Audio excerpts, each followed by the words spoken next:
Devotion Days with Agnes Yujin.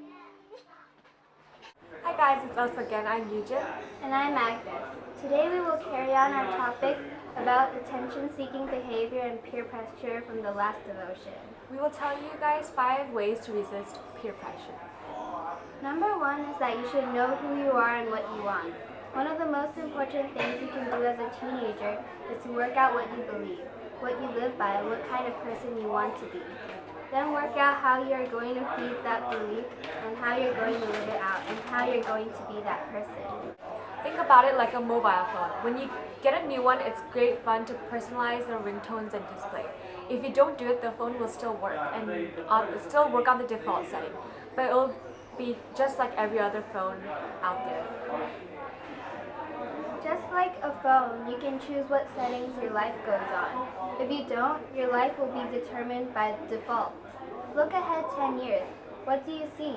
If you don't make decisions for yourself, they will be made for you by the majority of your peers. Having a plan and a purpose is something that gains respect from others.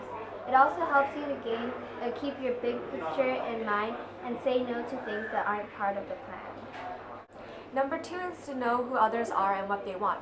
Many teenagers are terrified of rejection. You may develop different strategies to deal with it. Some try fitting in and being cool. Others become angry and cynical. Some drop out, act out, or zone out. When someone pressures you to join in, it's so they can feel better about themselves.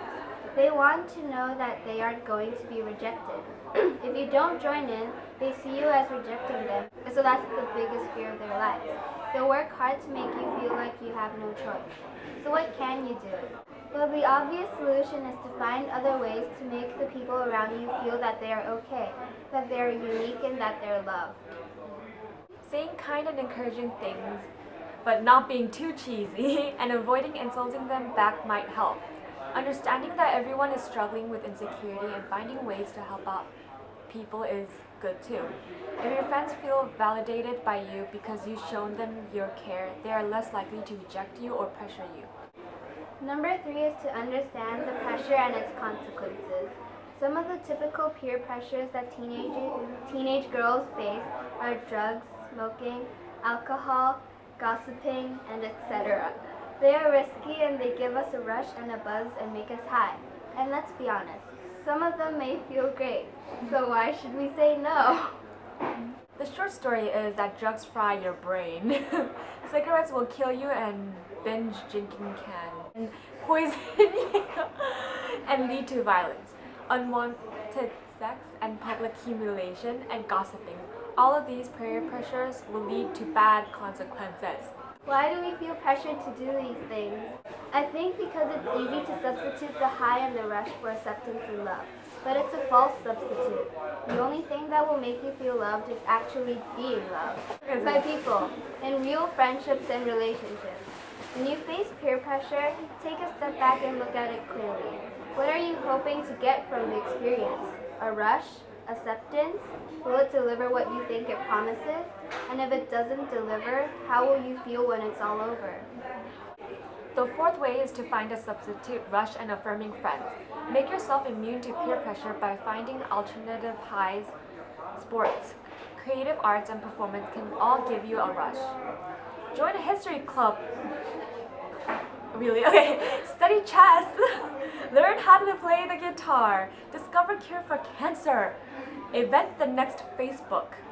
Really, as long as the activity is legal and relatively safe and your parents agree to it, it doesn't matter. If it gives you a buzz, go for it.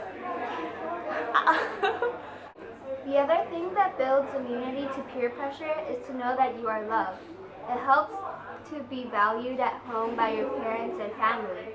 It's good to have friends who can affirm you. And it's even better to know that God loves you so much that He even sent His Son to die for you. You are valuable and precious and special. And if you truly understand that, you will need to fall for the lie of acceptance by peer pressure. Of course, finding friends who are affirming might mean leaving a group of friends that you know are no good for you. Only you know when you need to make that decision. The last way to resist peer pressure is to be prepared. Make a plan and be prepared for the times you'll face peer pressure. Here are some questions to help you. You might like to discuss them with your parents or a trusted older friend. Where am I likely to be pressured into? Can I avoid the place? What is a good reason I can give for avoiding it? Can I leave early? Who is likely to pressure me? What are some things I can say to that person to help them feel affirmed even when I say no to their pressure? Why have I decided to resist the pressure of?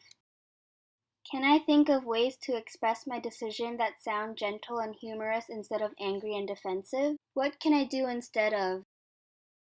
If I'm in a really tight spot, is there someone I can call to talk about it?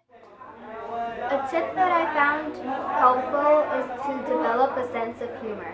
You might feel like dying inside, but if you can crack a joke and have a laugh and keep your integrity, you'll gain people's respect and admiration.